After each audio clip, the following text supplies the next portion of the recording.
Je m'amusais un peu avec les taux d'intérêt bancaires quand on garde de l'argent en banque pour générer des intérêts annuels.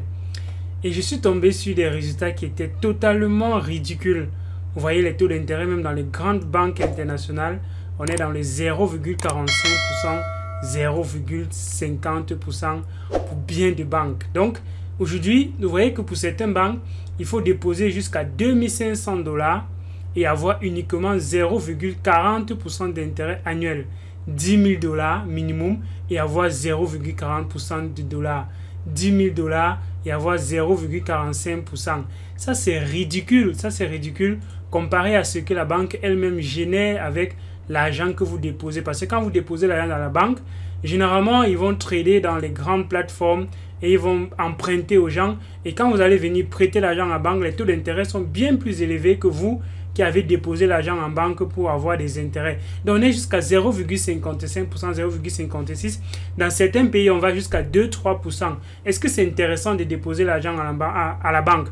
Moi particulièrement, je ne déposerai plus mon argent en banque pendant longtemps parce que je peux venir là dans la finance décentralisée et avec les crypto-monnaies qui sont stables, je génère jusqu'à 14% d'intérêt annuel. Là, je suis sur le USDT et le DAI et le BUSD qui sont deux stablecoins. Deux stablecoins, je les couple ensemble et je génère jusqu'à 14% d'intérêt annuel. Je couple le USDT, USDC, je suis jusqu'à 12% d'intérêt annuel. Donc, je vais uniquement me focaliser sur les stablecoins parce qu'avec d'autres crypto-monnaies, c'est bien plus volatile. Si je couple le USDT et le DAI, je suis jusqu'à 20% d'intérêt annuel.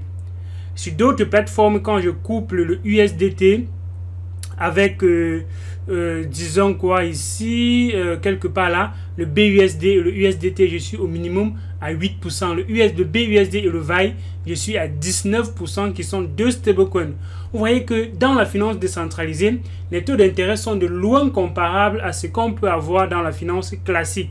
Est-ce qu'il n'est donc pas intéressant pour quelqu'un aujourd'hui de s'intéresser à la crypto-monnaie, de s'intéresser à la finance décentralisée? Moi particulièrement, si quelqu'un me demande est-ce que je peux mettre mon argent en banque, je vais lui dire bon, tu peux décider d'aller dans un endroit que tu crois safe et générer 0,5% d'intérêt, ou bien tu peux prendre un peu plus de risques et tu vas dans la finance décentralisée et tu génères jusqu'à 20% d'intérêt annuel sur ce que tu veux déjà. Le choix te revient, le choix t'appartient. La connaissance, c'est ce qui va vous délivrer.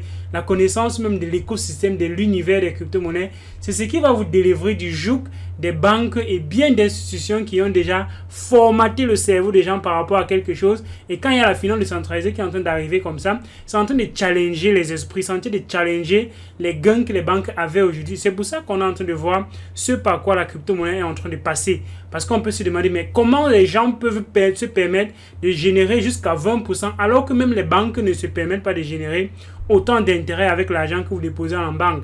Est-ce que c'est de la jalousie?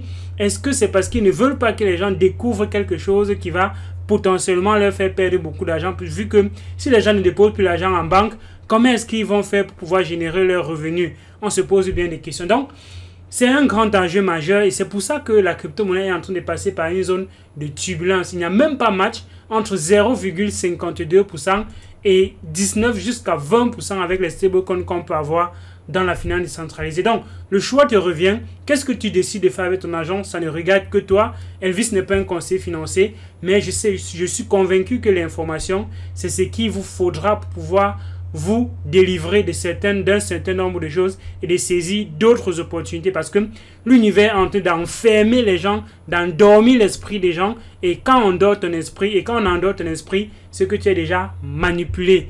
Ressurgis, rejaillis et fais d'autres choses avec ton argent et découvre autre chose. J'espère que cette vidéo t'a plu. Like la vidéo, partage la vidéo à d'autres personnes pour qu'ils puissent comprendre le potentiel qu'il y a derrière les crypto-monnaies. Là, j'ai parlé uniquement des stablecoins. Je ne veux pas aller dans d'autres crypto-monnaies ici parce que vous avez me dit que c'est trop risqué, ça peut prendre de la valeur, ça peut perdre de la valeur. Je suis d'accord avec vous. Je vous donne totalement ce bénéfice du doute là. Mais je suis convaincu que si vous avez encore plus de connaissances, vous pouvez faire bien d'autres choses avec des crypto-monnaies qui sont même plus volatiles. Mais là, je me suis focalisé uniquement sur les stablecoins. Tu me dis ce que tu penses en commentaire de cette vidéo. Et on se retrouve très prochainement. Abonne-toi à la chaîne pour ne rater aucun des contenus qui arrivent de ce genre dans l'écosystème des crypto-monnaies sur la chaîne Elvis Coin. D'ici à la porte bien. Il y a d'autres vidéos. Ciao!